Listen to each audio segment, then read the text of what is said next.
Hi, everyone, and welcome to the Crisis Lab podcast. I'm Kyle, and I'll be your host. And today we're going to talk about an article that we published on LinkedIn about how we're transitioning from emergency management to security governance.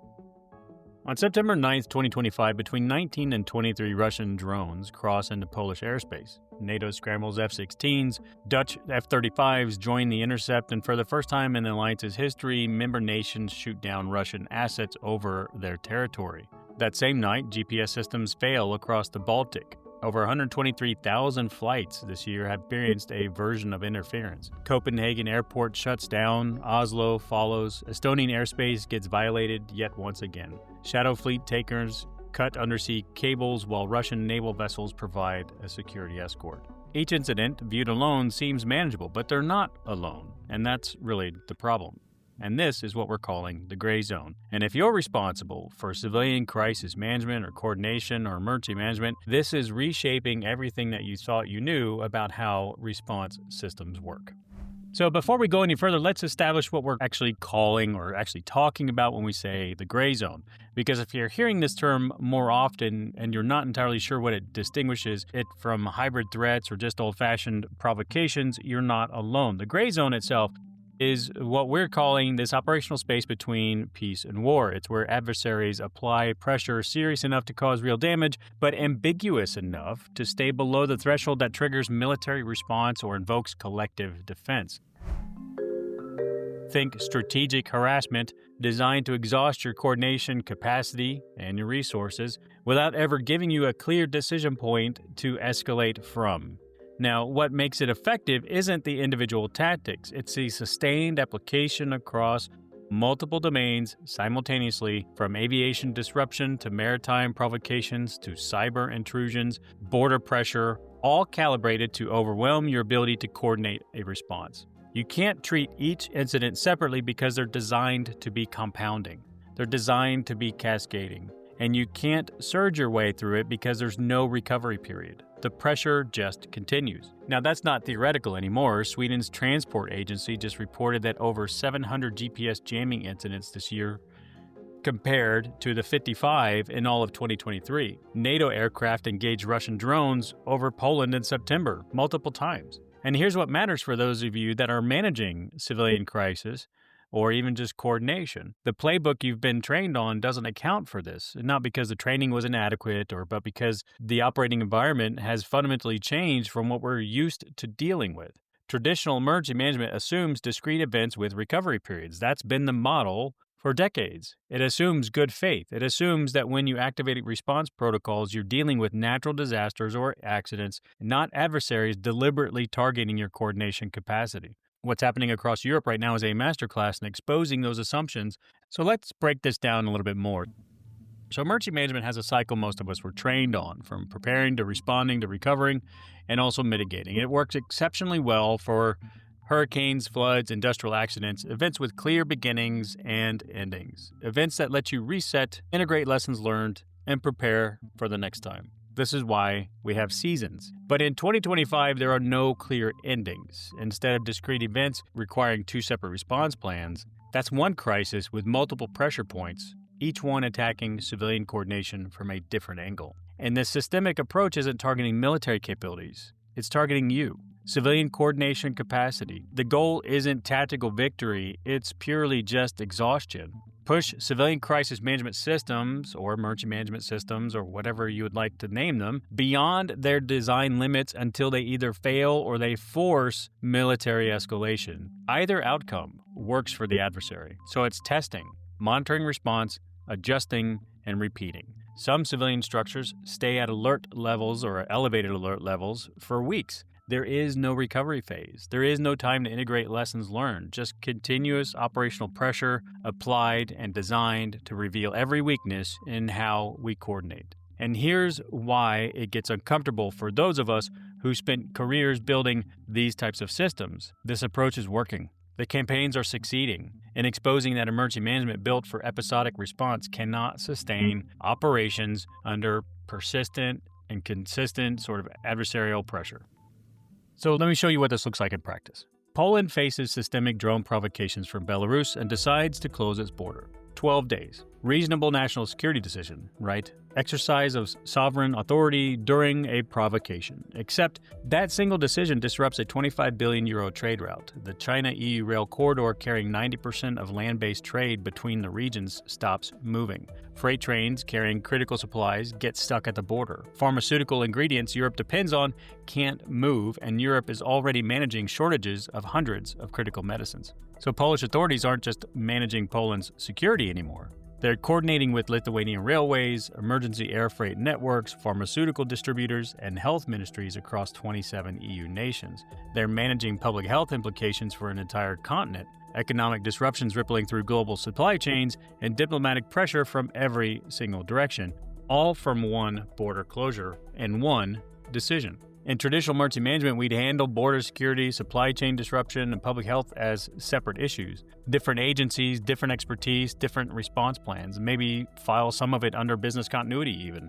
But in the gray zone, they're the same crisis. The border closure is simultaneously a security decision, a public health emergency, an economic crisis, and a diplomatic incident all rolled into one. And that is the design. Create conditions where every decision you make generates 3 new problems, where exercising sovereign authority triggers cascading failures across systems you're not even responsible for, where the act of defending yourself becomes the actual attack vector. And if you're sitting there thinking about your own jurisdiction and the decisions you might face under similar pressure, you're asking exactly the right question. And so let's talk about the coordination trap.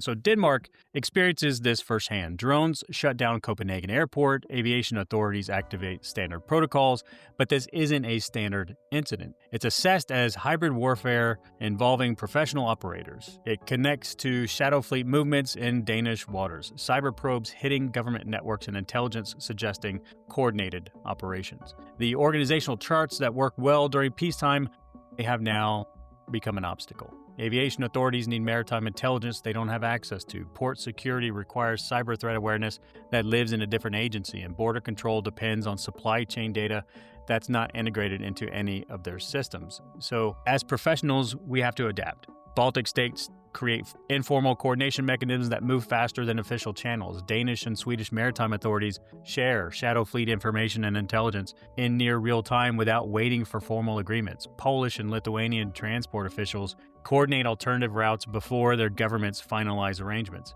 These aren't policy decisions, they're a survival response and mechanism. Now, Sweden tries something different with the shadow fleet problem, and so instead of military confrontation, which is often exactly what adversaries want because it creates escalation risk, they weaponize bureaucracy. Extensive documentation requirements, safety inspections, administrative delays, they make shadow fleet operations so tedious and expensive that they become economically unviable. And so sometimes the best gray zone response is making the adversary's tactical advantage operationally impractical.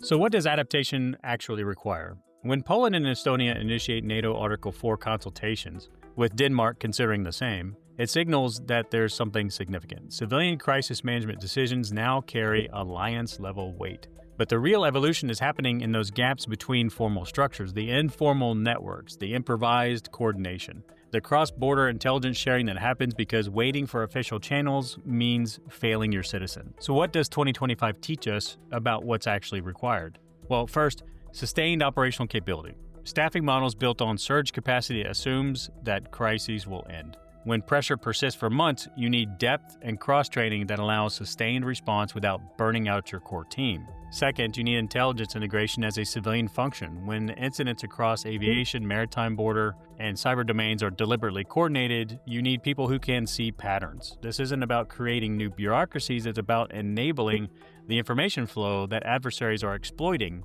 the absence of. Third, decision frameworks that account for these actual cascading effects. So Poland's border closure demonstrates what happens when you make necessary decisions without tools to see second and third order effects across systems. And fourth, training that reflects operational reality. Single scenario exercises that have been a long history and program that we've had with clear timelines don't really prepare anyone for sustained multi-domain pressure. Your exercises need to include information fog, exhaustion of coordination capacity, and the frustration of making decisions with incomplete information under the application of continuous stress. And these aren't recommendations for future consideration. They're descriptions of what practitioners, many of them are you, are already building out of necessity. The question is whether institutions will formalize what's already working or force professionals like yourself to keep improvising around structures that no longer match reality.